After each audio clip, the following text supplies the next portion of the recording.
everyone, this is Tim from Your 6 Tech. Today in this video I'm going to show you how to change the background on your Android phone or maybe the wallpaper.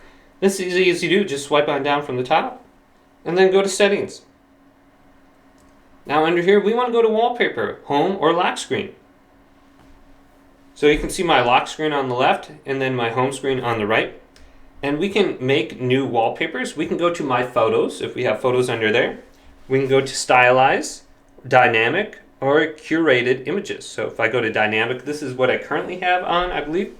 And we can go through the different themes on here and select one. So let's download one, maybe this one right here.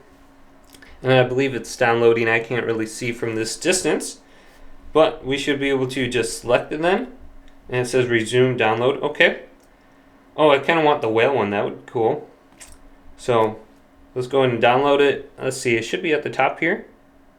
Otherwise, you can customize and go back. So I don't need to download that now. I can do that later. Let's go to stylize and look at these. So it looks like I have like my Instagram on there and stuff. Then my photos. So you can just change it over. And then you can select whether you want it on your lock screen or just your home screen when you apply a new wallpaper. But hopefully this video did indeed help you out. If it did, leave it a big thumbs up. And subscribe my channel down below for more tech up videos coming up next on Your 6 Tech.